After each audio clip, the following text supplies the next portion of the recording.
Good morning. When I was thinking about intelligence and automation, and I was talking to people to do research more about this topic, I got different views on what intelligence, the definition of intelligence is, or the definition of automation is.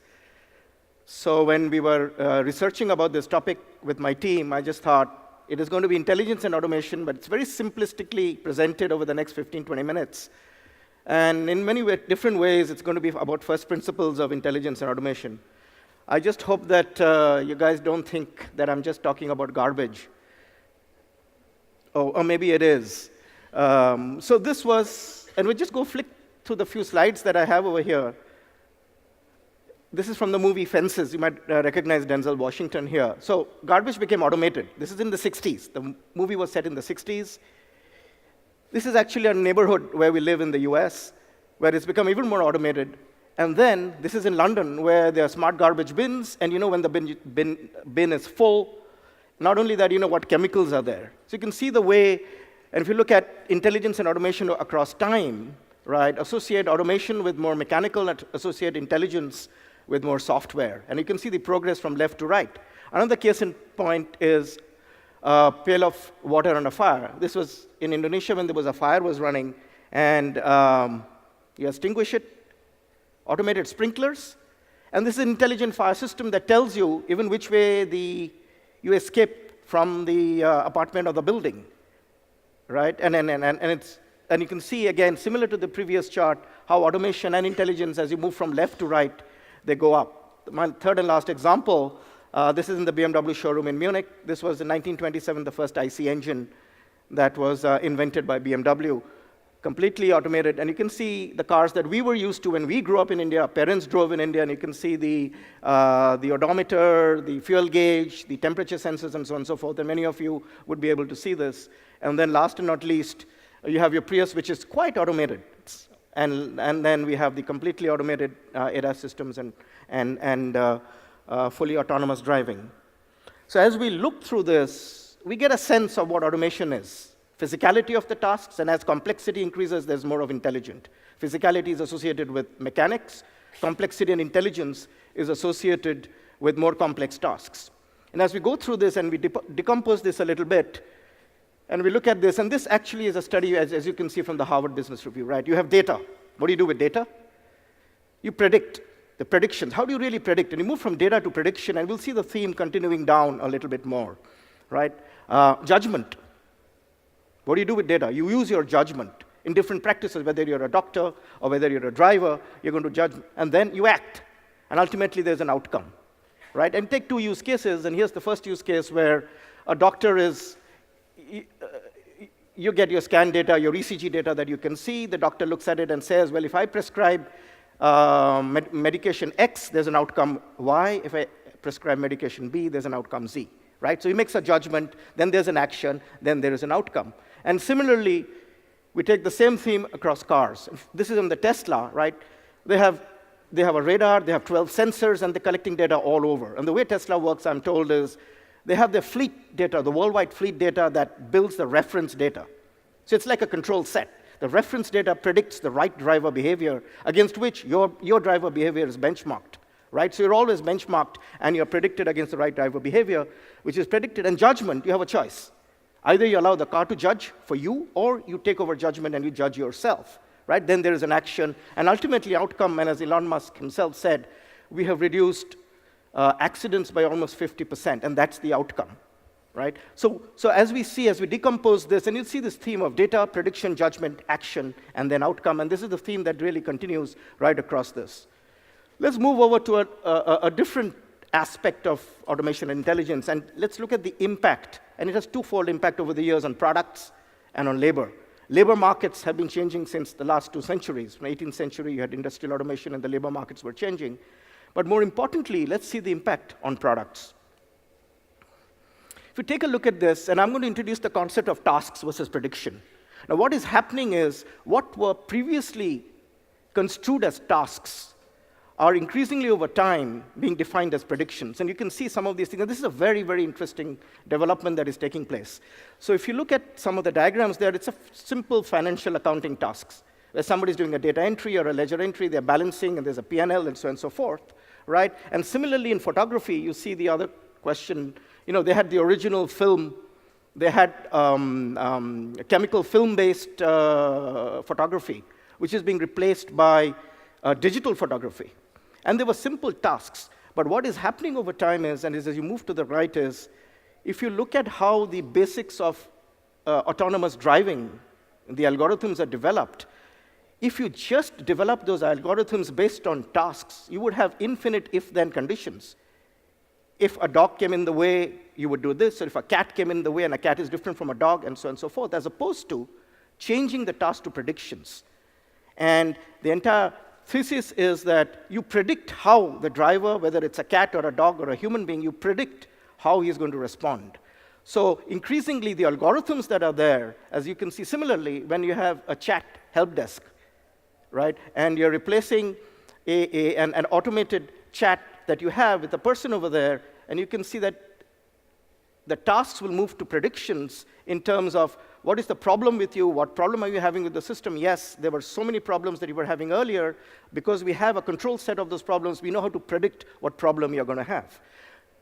I talked about two things, right? I talked about tasks versus predictions, and now we're talking of complementary versus substitutes.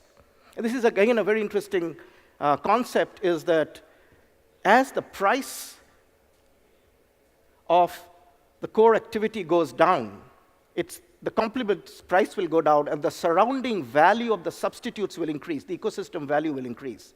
And that is what's really happening. And it's a very simple case of digital photography, that as the cost of sensors are going down, the surrounding software and hardware is the smartphones. So as the cost of films also went down, and as we know what happened to Kodak, smartphones, the software and the surrounding software, the substitute value went up. So industries built around substitutes will survive. Industries built around complements will really die and go away. And you can see the same thing on the other side. You have a stethoscope over there, and you have a wearable over there, right? The whole stethoscope is replaced by the sensor inside that wearable. And you can see, and yesterday we saw some data about how wearables are really going to be 20, 30, 40 billion types of wearables that are going to be there, but it's a substitute. It's a complement, it's not a substitute. So we talked about tasks versus predictions, and we talked about complements and substitutes. Now moving on, right, is a very interesting concept of skill and judgment, and skill-based churn. Over the last 100 years, we had the weavers, the artisans, who were actually controlling the entire production flow of the processes. And they, over time, got replaced by assembly lines and conveyor belts, right? So there was a big skill-based churn over there. On the judgment side, what is happening is that as you get more and more complex data, and we took the medical example of you have more X-rays, the cost of X-rays are down, the cost of your input is going down, but what is increasing is the surrounding judgment that doctors make, or the surrounding judgment that drivers have to make. So the doctor has to judge based on the emotional support of the family, based on the history, based on hereditary conditions, what is the right diagnosis. So as we see, the whole concept of jobs related to judgment versus jobs related to skill. And they're both very complementary. And as we look at intelligence and automation, the boundary line between skills and judgment is going to move. And it has already moved as far as cars are concerned. You can take your hands off completely of a steering wheel at autonomous level 5, and the car actually judges for you. Or you can be at autonomous level 3, where you are judging, and the car has just done, as far as you're concerned, a skill-based replacement. This was a study that the Obama administration, the technology office of the Obama administration, they did in 2015, and I just found this very interesting in the sense that if you look at, and what you have on the y-axis is the median probability of automation, and when I say median, it's the median probability across various jobs. It could be garbage collection, it could be driving, and so on and so forth. So for a wage of less than $20 an hour, which is equivalent to $40,000 a year, the median probability of your job getting automated is 83%. If you move to the right, 20 to 40, so between $40,000 and $80,000 jobs, the median probability of your job getting replaced is 31%, and that is across a vast variety of jobs and sample sizes that they have used. And similarly, if you're more than $80,000 a year, which is $40 an hour, the median probability of your job getting replaced is 34%. then it's 4% that your job will get automated. And that's a study that they did. And similarly, if you look at the same thing as far as graduate degrees are concerned, and you can see on your right what exactly is happening. And those are, again, median probabilities of different levels. If you have a bachelor's degree and above, then that's 1%, and below that, your job. And if you go back and correlate to what I just said earlier about skills versus judgment, as you move up, as you get more qualified, as you get more knowledgeable, then you're using your judgment much more than you're using your skill. So here, I alluded, and this is, in a way, it's a bit of a repetition, but if you look at what is below, the switchboard job has got totally replaced. But the receptionist job is not replaced. And you can see why. That was a task-based job, right? And today, that doesn't really exist. Electrical manual switchboard just doesn't exist anymore. That which was there 30 years earlier. But the job of a receptionist, in many cases, still exists because of the human interaction that that job allows, as opposed to the switchboard job that does not allow. And I just talked about the judgment-based, when you have a therapist, a psychologist, emotional consultant. All of these jobs are judgment-based jobs. And the churn of judgment-based jobs is completely different from the churn that of a skill-biased job. Now, as we were doing through this, why is today, why now? Why is suddenly we're all discussing about disruption, intelligence, automation, and all of that? And it's very interesting, and one of my colleagues over here put up this chart, and it's really not my idea, is you don't read anymore. You have knowledge in your fingertips, right? The cost of knowledge has gone down. Nobody reads anymore. And I'll give a very simple example out of my own personal life. My daughter graduated in 2013 from college. And for whatever reason, she was recognized for academic excellence. And they said, we'll take you to the library to have your name etched on the library. And she said, Baba, this is the first time I'm visiting the library. So that was after 4 years of graduation. So in 2013 itself, there were kids in college who had not gone to the library. And how can you graduate and you've done well in college without going to the library? Because cost of knowledge has really gone down. Cost of connections have gone down. It's cost of sensors. Today you can get a sensor if you go to Park Laboratory in the US. They're making sensors at 5 cents a sensor that you can just peel off and put on your shirt, put on your clothes. And that's the reason why retail industry is undergoing a revolution as far as automation is concerned. But cost of connections have gone down. And more importantly, I talked about this, the cost of prediction has gone down. Tasks, the role of task has been moved to prediction. And the reason for cost of prediction has gone down, and we broke it up because storage, compute, and algorithms, we heard yesterday about 2 or 3 people talking about algorithms. The Microsoft gentleman talked about algorithms, the CP person talked about algorithms, and so on and so forth. Even the Ericsson person talked about algorithms, right? So as cost of compute, storage, and algorithms go down, your cost of it is much cheaper to predict. It's so much more easier to predict. And tasks are being redefined as predictions, so ultimately, you have a perfect storm. So these are the drivers for intelligence automation, and they're completely driving the adoption of intelligence and automation. So, and this in many different ways is the theme that I started with, from left to right, right? And these are all products from our well-known companies. You have your home, you have your HoloLens, and each one, as you move from left to right, you can see that the complexity, the intelligence is moving from left to right. And so you have your robots, you have your holograms, and we are not there as yet, but as far as bioprinted skin is concerned, the largest bioprinter of skin is a cosmetic company called L'Oreal. L'Oreal's prints regenerative skins, not just skins, regenerative skins, which can regenerate 20 square meters of skin this year they printed.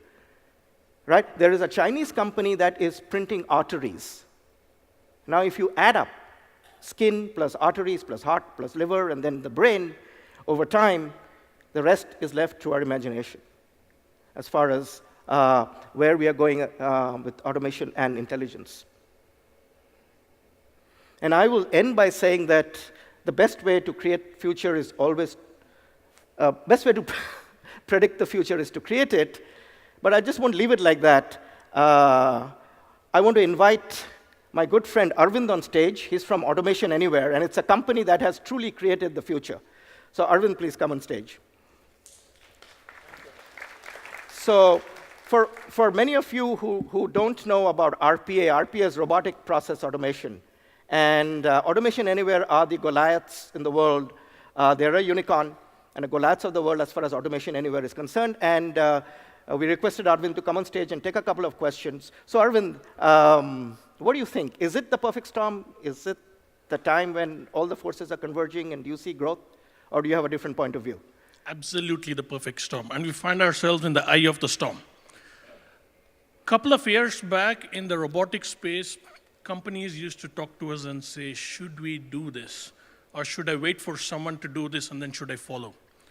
Today, every organization talks to us about how to do it, not if we should do it.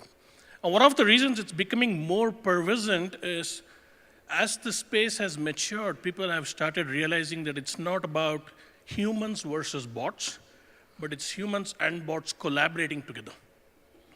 Right. So from your perspective, what is the future? If you look at RPA, the evolution of RPA for the last 3 years, and you look at RPA over the next 3 years, where do you see this going? I think you summed it up well, Ayan. You spoke about prediction and judgment, and that's where we see the market headed.